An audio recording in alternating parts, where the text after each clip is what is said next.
सलाम, मैं पूजा पंजाबी। ये गज़ल रोज़ाना में आज की गज़ल भेजी है अदनान मुनव्वर ने। इनका तखल्लुस है दानी।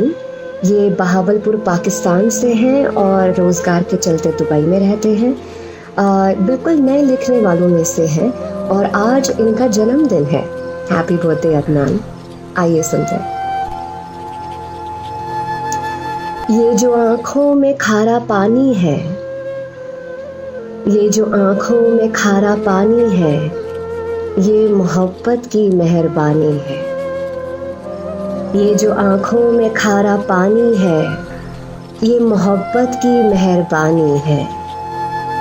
जिंदगी 4 दिन की है जिससे, जिंदगी 4 दिन की है जिससे मुझे एक उम्र भी चुरानी है। जिंदगी 4 दिन की है जिससे मुझे एक उम्र भी चुरानी है। मैं नहीं मानता उसूलों को, मैं नहीं मानता उसूलों को, मुझे दुनिया नई बसानी है।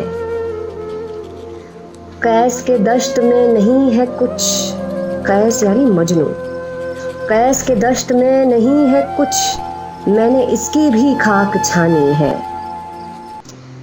सबके शेरों में एक सा दुख है, सबके शेरों में एक सा दुख है, सबकी बस एक सी कहानी है।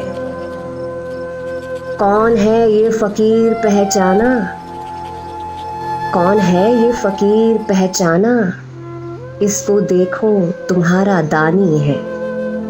अदनान मुनव्वर। शुक्रिया।